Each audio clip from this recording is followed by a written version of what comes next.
ಇನ್ನೆಲ್ಲಿಯ ಪ್ರಾಣ ಸಕಲ ಧನಂಜಯ, ನಿನ್ನ ವಿಳಂಬದಿಂದ ಎಲ್ಲವೂ ಹಾಳಾಯಿತು. ಏಕೆ, ಏನಾಯ್ತು ಸಾತ್ವಿಕಿ? ಅದನ್ನು ಹೇಳುವ ಬಾಯಿ ನನಗಿಲ್ಲ, ಅದು ನೀನೇ ಕಣ್ಣಾರೆ ನೋಡು. ಓಹೋ, ಅಣ್ಣನಾದ ದುರ್ಯೋಧನ ನನಗಿದ್ದರ ಮೊದಲೇ ದ್ವಾರಕೆಯಲ್ಲಿ. ಧನಂಜಯ, ನಿನ್ನ ಅಲಸ್ಯ ಪ್ರವೃತ್ತಿಯ ಫಲದಿಂದಾಗಿ ದ್ವಾರಕೆಗೆ ದುರ್ಯೋಧನ ಆಯೋಗಿಸಿ ಶ್ರೀಕೃಷ್ಣ ಪರಮಾತ್ಮ ಸಹಾಯ ಪಡೆವೆ. ಇದೆಂತಹ ವಿಡಂಬನೆ ಪಾರ್ಥ? ಇದು ವಿಡಂಬನೆ ಅಲ್ಲ ಸಾತ್ವಿಕಿ, ಪಾಂಡವರ ದುರ್ದೈವ. ಅದಕ್ಕೆ ನಾವು ಮರುಗುವುದಾದರೂ ಏಕೆ? ಕೌರವರು ನಮ್ಮ ಆತ್ಮೀಯರಲ್ಲವೇ? ಒಂದು ವೇಳೆ ವಾಸುದೇವರ ಕೃಪಾದೃಷ್ಟಿಯು ಮೊದಲು ಅವರ ಮೇಲೆ ಬಿದ್ದರೂ ಅದು ನಮಗೆ ಆನಂದದ ವಿಷಯವೇ ಸರಿ. ಯುಧಿಷ್ಠಿರನು ತನ್ನ 4 ಸಹೋದರರು ಮತ್ತು ಪಾಂಚಾಲಿಯ ಸಂಗಡ ಚಿರದಿನ ಸಲುವಾಗಿ ಮತ್ತೊಮ್ಮೆ ವನವಾಸಕ್ಕೆ ತೆರಳುವ.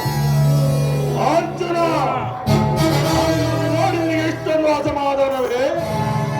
ಸಿಂಹದ ಗರ್ಜನೆಯನ್ನು ಕೇಳಿ ನರಿಯು ಪದರು ಬಿಡುವಂತೆ ಪಾಲ್ಗೊಳ್ಳುತ್ತಿರುವೆ ಅಲ್ಲ. ನೀನು ದ್ವಾರಕೆಗೆ ಹೊರಟೆ ಎಂದು ತಿಳಿದ ಬಳಿಕವೇ ನಾನು ಹೊರಟದ್ದು. ಆದರೆ ನನ್ನ ಸುದೈವ ಬಲದಿಂದ ನಿನಗಿಂತ ಮೊದಲೇ ಬಂದು ತಲುಪಿದೆ. ಗುರು ಸನ್ನಿಧಿಯು ದೇವ ಮಂದಿರಕ್ಕೂ ಮೊದಲು ಹೋದರೇನು, ಕೊನೆಗೆ ಹೋದರೆ ಅವರವರ ಭಾವನಾರೂಪವಾದ ಫಲವು ಅವರಿಗೆ ದೊರೆಯುವುದು ಸಿಗದು. ಹಾಗೆಂದು ಸುಮ್ಮನೆ ಕುಳಿತರೆ ಕಾರ್ಯ ಸಾಧುವಾಗುವುದೇ ಧನಂಜಯ. ಯುದ್ಧವು ಸಂಘಟಿಸುವ ಸಮಯದಲ್ಲಿ 16 ರಾಜರನ್ನು ಭೇಟಿ ಮಾಡಿದರೆ ತಾನೇ ಹಲವು ರಾಜುಗಳ ಸಹಾಯ ಸಹಕಾರ ದೊರಕುವುದು. ಸುಯೋಧನ, ನಾನಿಲ್ಲಿಗೆ ಬಂದಿದ್ದು ಈ ಮಹಿಮಾಮೂರ್ತಿಯ ಪಕ್ಕದಲ್ಲಿ ಕುಳಿತು 4-6 ವಿನಂತಿಗಳನ್ನು ಕೇಳಿ ಹೋಗಬೇಕೆಂಬ ಇಚ್ಛೆ. ನೀನು ಯಾವ ಇಚ್ಛೆಯಿಂದಾದರೂ ಬಾ. ಆದರೆ ಈ ಬಾರಿ ನಿಮ್ಮ ಕೃಷ್ಣನು ನನ್ನ ಕೈಗೆ ಸಿಕ್ಕಿ ಬಿದ್ದನು. ಕೃಷ್ಣ ಸಿಕ್ಕಿ ಬಿದ್ದನು. ಒಂದು ವೇಳೆ ಸಿಕ್ಕಿಬಿದ್ದರೂ ಸಂತೋಷವೇ. ಗುರು ಪಾಂಡವರ ಗಮನಿಗಳಲ್ಲಿ ಒಂದೇ ಪವಿತ್ರವಾದ ವಂಶದ ಸತ್ಯವು ಹರಿಯುತ್ತಿದೆ ಎಂಬುದನ್ನು ನಾನು ಮರೆತಿಲ್ಲ ಸುಯೋಧನ. ನೀನು ಮರೆಯಬೇಡ. ಒಂದೇ ರಕ್ತ, ಅದನ್ನು ನಾನು ಚೆನ್ನಾಗಿ ಬಲ್ಲೆ. ಹೇ ಜನಾರ್ದನ, ಜಾಗರಿತನಾಗು. ಜಗತ್ತಿನ ಜೀವಕೋಟಿಯನ್ನು ಅಸತ್ಯದಿಂದ ಸತ್ಯ ಅಂಧಕಾರದಿಂದ ಬೆಳಕಿನಲ್ಲಿ ತಂದುಕೊಡು. ಮೃತ್ಯುವನ್ನು ಹರಿಸಿ ಅಮೃತತ್ವವನ್ನು ಕೊಡು. 7 ಚಕ್ರಪಾಣಿ 3 ಲೋಕದ ಮಕ್ಕಳು ನಿನ್ನಲ್ಲೇ ಅಡಗಿದೆ.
ಜಯ